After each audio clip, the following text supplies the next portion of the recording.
விளம்பரங்கள்ல ஹீரோயினை பார்க்கும்போது ச்சே அவங்களுக்குலாம் முடி எப்படி இருக்குது நமக்கு அந்த மாதிரி இருக்க மாட்டேங்குதே அப்படின்ற ஒரு வருத்தம் இருந்துகிட்டே இருந்திருக்கும்.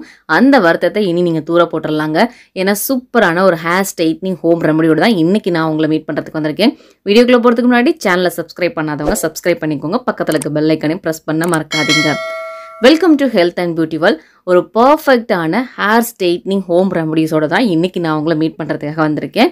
இந்த ஸ்ட்ரைட்னிங் பேக் ரெடி பண்ணுறதுக்கு நமக்கு வந்து பார்த்திங்கன்னா ஆலி விதை அப்படின்னு சொல்லக்கூடிய ஃப்ளாக்ஸ் சீட் வந்து பார்த்திங்கன்னா தேவைப்படும். இந்த ஃப்ளாக்ஸ் சீட் எல்லா டிபார்ட்மெண்ட் ஸ்டோர்லேயும் கிடைக்கும், நாட்டு மருந்து கடைகளில் கிடைக்கும், ஆன்லைன்லேயும் நீங்கள் ஈஸியாக வாங்கிக்கலாம். இந்த ஃப்ளாக்ஸ் சீட் நம்மளோட ஹேரில் என்ன பண்ணும் அப்படின்னா நம்ம ஹேருக்கு நல்ல ஒரு ஊட்டச்சத்து உள்ள பொருளாக இருக்கும். முக்கியமாக நம்மளோட ஹேரை வந்து க்ரோத் பண்ணும், ஹேர் ஃபாலை வந்து கண்ட்ரோல் பண்ணும். ரொம்ப முக்கியமாக வந்து பார்த்திங்கன்னா நம்மளோட ஹேருக்கு ஒரு சில்கி ஷைனிங் எஃபெக்டை வந்து பார்த்திங்கன்னா இந்த ஃப்ளாக்ஸ் சீட் வந்து கொடுக்கும். ஒரு பாத்திரத்தில் 3லேருந்து 4 டேபிள் ஸ்பூன் அளவுக்கு ஃப்ளாக்ஸ் சீட் வந்து சேர்த்துக்கோங்க. இது உங்கள் ஹேரை பொறுத்து நீங்கள் கூட்ட குறைச்ச பண்ணிக்கோங்க. அதில் ஒரு சொம்பு அளவுக்கு தண்ணி வந்து சேர்த்து ஒரு பக்கம் வச்சுருங்க. இதே மாதிரி இன்னொரு பாத்திரம் எடுத்துகிட்டு அதில் என்ன பண்ணணும் அப்படின்னா சோள மாவு, கார்ன்ஃப்ளவர் மாவு இருக்குது பார்த்தீங்களா, அது ஒரு 4 டேபிள் ஸ்பூன் அளவுக்கு இதில் ஆட் பண்ணிக்கோங்க.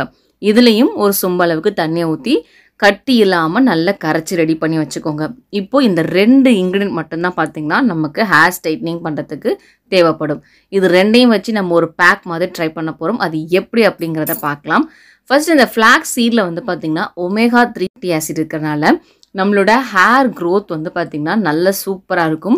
ஹேர் ஃபால் வந்து கம்ப்ளீட்டாக கண்ட்ரோல் ஆகும் தொடர்ந்து நீங்கள் இந்த ஃப்ளாக்ஸ் சீடை யூஸ் பண்ணிட்டு வரும்போது. அது மட்டும் இல்லாமல் நம்மளோட முடி வேர் கால்களை வந்து நல்லா வந்து பார்த்திங்கன்னா வலுவாக்கும். ஒரு சில நேரங்கள் நம்ம சீப்பு வச்சு சீவும் போதே முடி உடஞ்சிரும், வேரோட வந்துடும். அந்த மாதிரி பிரச்சனைகள் இருக்கிறவங்க கண்டிப்பாக ஃப்ளாக்ஸ் சீட் ஜெல்லை நீங்கள் வாரத்துக்கு 2 முறை பயன்படுத்தி பாருங்கள், நல்ல ரிசல்ட் வந்து பார்க்கலாம். இந்த ஃப்ளாக்ஸ் சீட் வந்து நம்மளோட ஹேருக்கு நல்ல ஒரு சாஃப்ட் அண்ட் ஷைனி எஃபர்ட் வந்து கொடுக்கும். மெயினாக வந்து பார்த்திங்கன்னா இது ரொம்ப ரொம்ப ஹேருக்கு யூஸ்ஃபுல்லான ஒரு பொருள் அப்படின்னே சொல்லலாம். இப்போ ஸ்டவ் ஆன் பண்ணிக்கோங்க. நம்ம ரெடி பண்ணி வச்சுருந்த அந்த ஃப்ளாக்ஸ் சீடை அப்படியே அடுப்பில் வச்சு நல்லா கொதிக்க வைங்க. இது கொதிக்க கொதிக்க இதுலேருந்து ஒரு ஜெல் மாதிரி ஃபார்ம் ஆகும். அந்த ஜெல்லை எடுத்து தான் நம்ம ஹேருக்கு வந்து அப்ளை பண்ண போகிறோம். அதுதான் பார்த்திங்கன்னா நல்ல ஒரு ஊட்டச்சத்துள்ள ஹேருக்கு தேவையான சத்துள்ள ஒரு பொருள் அப்படின்னே சொல்லலாம். இன்னொரு பக்கம் நீங்கள் ஸ்டவ் ஆன் பண்ணிவிட்டு நம்ம கார்ன்ஃப்ளவர் கரைச்சி வச்சுருந்தோம் இல்லையா, அதையும் இதே மாதிரி அடுப்பில் வச்சு கிளறி கொடுத்துட்டே இருங்க. கார்ன்ஃப்ளவர் இப்போ பார்க்குறதுக்கு உங்களுக்கு லைட்டாக பால் மாதிரி இருக்குது. இது சூடாகி நல்ல ஒரு கண்ணாடி மாதிரி பதம் வரணும். அந்த அளவுக்கு நீங்கள் கிளறி கொடுத்துட்டே இருக்கணும்.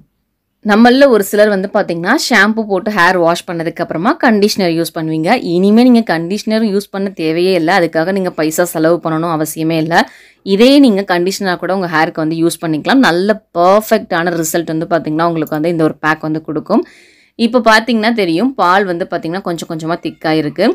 இன்னும் கொஞ்சம் நேரத்தில் கிளற வந்து பார்த்திங்கன்னா அது ஒரு மாதிரி கண்ணாடி பதத்துக்கு வரும். நம்ம சோள மாவு வச்சு அல்வா செய்யும் போது எப்படி வருமோ அந்த மாதிரி ஒரு கன்சிஸ்டன்சிக்கு தான் வரும்.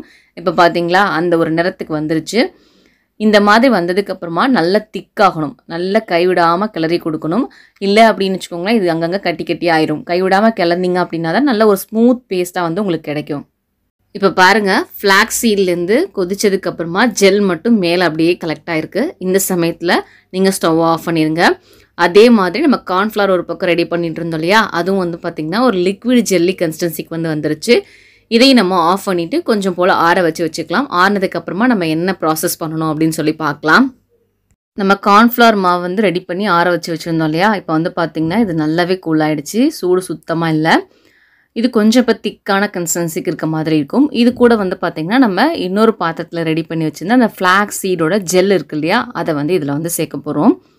இந்த ஜெல் வந்து பார்த்திங்கன்னா இப்போ கொஞ்சம் திக்காக இருக்கும். ஜெல்லை தனியாக நம்ம வந்து அந்த விதையோடு சேர்த்து பிரித்து எடுக்க முடியாது. அதுக்காக என்ன பண்ணோம் அப்படின்னா ஒரு துணியில் இதை அப்படியே எடுத்து கொட்டி நல்லா கையால் இருக்க பிழிஞ்சு வடிகட்டிங்க அப்படின்னா அந்த ஜெல் மட்டும் பார்த்திங்கன்னா நமக்கு வந்து தனியாக கிடைக்கும்.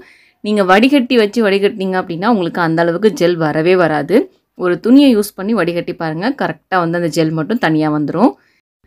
ஃப்ளாக்ஸ் சீட் ஜெல்லை மட்டும் கொஞ்சம் அதிக குவான்டிட்டியில் ரெடி பண்ணி நீங்கள் தனியாக ஒரு பாத்திரத்தில் எடுத்து ஒரு ஏர்டைட் பாக்ஸில் போட்டு ஸ்டோர் பண்ணி வச்சுக்கோங்க. ரூம் டெம்பரேச்சரில் வச்சிங்க அப்படின்னா உங்களுக்கு ஸ்மெல் வர ஆரம்பிச்சிடும்.